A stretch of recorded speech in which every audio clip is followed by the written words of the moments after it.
Good evening. This is Graham from Loudwire, and as you can see, I'm here with Guy and Dave of Suffocation. How are you guys doing? Good. Fantastic. Well, 2012 has been definitely a productive year for you guys, but it's also been sort of an odd one, you know, with Mike Smith, drummer, having left the band, and Frank more going into a part-time singer territory. What is the overall mood within Suffocation right now?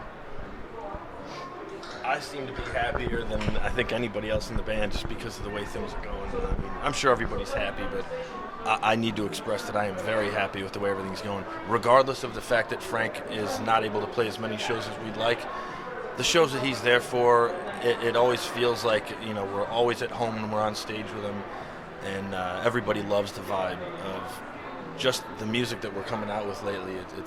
Everything's great. I'm really happy, and I'm sure he's happy. I'm very happy also. Dave's awesome. Love hanging out with him. No, and the Frank thing, we're all good with Frank and everything like that, you know. So everything's good. Frank's not going anywhere. That's the thing that everybody needs to know, is that he is definitely still a full-time member of the band, and he is playing absolutely as many shows as he possibly can. It's just his work obligations and his family. It obviously it comes first, and so that's where he has his priority, and then the band is the next thing in line.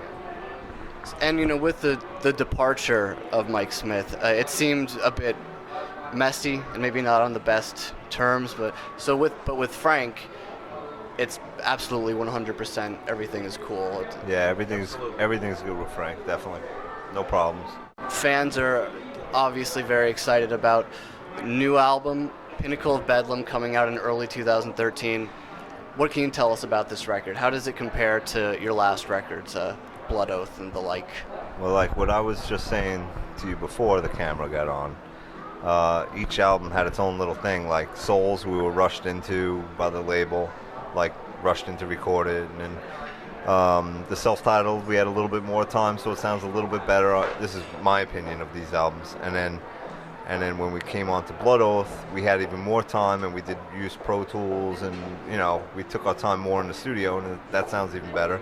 But this new one, just in my opinion, destroys them all. Quality, everything.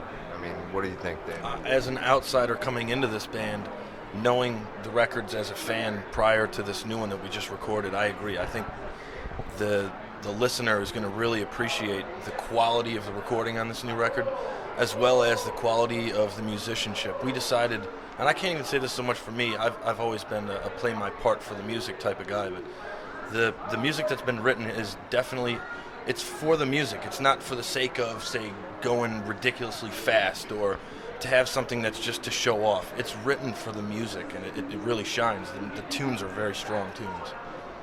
And of course, you played on the Despise the Sun EP, which is a fucking great EP. And is there going to be any maybe little characteristics of that EP on this new record that fans will notice?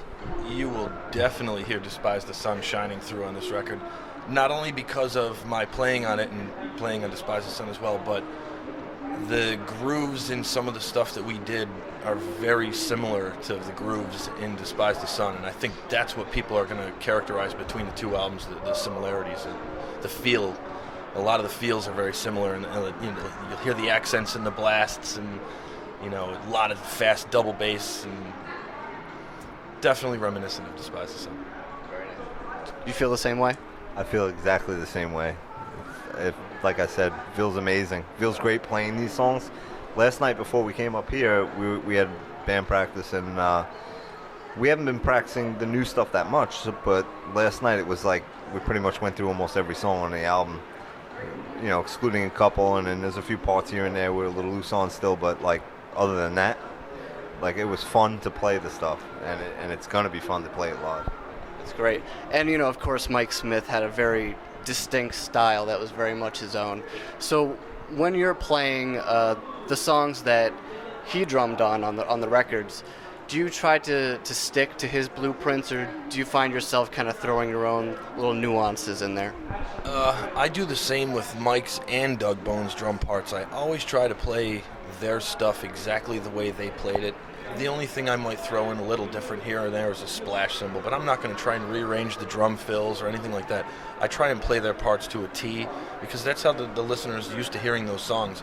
And when you hear some of those catch drum fills and the really definitive parts of the song being played back live, it helps it just sink into you that much more that you're actually hearing that song being played live, and to a quality that you can hear it note for note. So I definitely try to replicate the tunes with the way they played it as close as I can. Like I say, I'm going to have some tiny little nuances of my own, but yeah, that's what I was just going to say. You definitely got some stuff. Yeah, but not all over the place, but he puts in a couple key things, Dave things, and they're pretty sick. Like what is it on the end of Pearson Within? Now you do some crazy vocals. stuff, and then in Thrones he does like a little off time thing, which is pretty cool. You know, a couple little Dave things here and there. I respect what those guys did, and I want to play that because I think that the fans would appreciate that as well. Is there anything about Suffocation's former drummers, when you're playing their parts as opposed to your own, is there anything in particular that you find to be the most difficult to replicate? No. Perfect. Next question. My own parts are the hardest parts to play. That's all I can say. When I play, and this is nothing to down those guys at all. I love playing their tunes. They're a lot of fun. I sweat more playing my own songs than anybody else's. He likes to play Despise the Sun over and over and over again. No, I write. To me, it feels more extreme the way I write, so it makes me work harder. And I believe it was 3 years ago that you guys posted the official trailer for the Legacy of Violence DVD, and you know, I know for me and a lot of other fans were like, the trailer looks great. I would love to see the whole DVD. Is there any updates with that? Okay, so the thing with the DVD, we were working with somebody and it kind of fell through. We're still friends with the guy, but like it was just taking a long process, and he did a lot of work, but and we're going to use a lot of what he did, but we're going to have another guy now doing it, and he's going to complete it and actually pretty much do the whole thing from beginning to end, redone everything. We have tons and tons and tons, I mean gigs, like hundreds and hundreds of gigs of video. But basically, the guy that's going to be doing it, when Pinnacle of Bedlam comes out, there's going to be a DVD with it. And the DVD with it this guy did, it's amazing. It's so good to watch. And it's like, it'll make you feel like you know us very well. It's the making of the CD Pinnacle of Bedlam, and that alone, you know, is going to be over an hour. That's like over an hour long. It's like how long? It's like an hour and 15 minutes. It's like an hour and 15 minutes, and then the way he filmed it, you'll see by the end of it, it's got some. It'll be leading up to the DVD, the actual DVD that we're going to do. So. Good news. Good news. Are we going to see, in this new DVD, are we going to see Frank doing any karaoke still? Because that seems to be I think that's like the funniest thing I've ever seen, is him doing karaoke. Well, in the DVD that's going to come with the CD, it's basically just the making of Pinnacle of Bedlam. Has other stuff in there, too. His section has something, I wouldn't call it karaoke. You'll see some good stuff. Everybody has like their own little section kind of in the DVD, and Frank's section has a hilarious part in it. Yeah. It's not necessarily karaoke, I don't want to spoil it, but it's definitely good. It's good. But the other DVD is up in the air. It could be anything in that. Wait till you see that, because I know there's lots of footage. So the other one's going to be crazy, too. So with Frank making more minimal appearances for Suffocation in the future, I remember that lately Bill Robinson of Decrepit Birth filled in for him. Is he going to be one of the people who you bring on the road with you? I'm not going to say no. There's always that possibility. Bill was always a good person to call if we needed help. We have someone else lined up right now. We're able to talk about that, right? You can talk about that. We have somebody lined up, but I don't think we can announce who yet. Okay. Yeah. Any clues? I don't think people will be disappointed. Yeah. We've made sure, and this was one of the problems with having to try and replace someone like Frank on stage. You have to have someone who is not only respected in the death metal community, but has his kind of caliber voice. So to have both of those together, you know, you got to do some searching. there's plenty of good voices, but they're not on people that have any kind of name, and so then you're going to be like, who's this guy on stage? So you got to find someone with a name so that people aren't let down by it. But at the same time, if that guy with the name doesn't have the kind of caliber voice that Frank has, you got to do that searching again until you find the right person. It's been tough, but we've had quite a few people in mind. Then you contact them, you see who could do it, who can't do it, and I think the person that we've all agreed upon right now and can do it right now is a very good selection. I think everybody's going to be happy with it. He's known. Yeah. All right, and last question for you guys. If this doesn't give away who the new singer is, if you could pick any metal vocalist in history, death metal vocalist, anything, to front Suffocation, who would you pick? What's that singer from Man of War? What's his name? That would be good.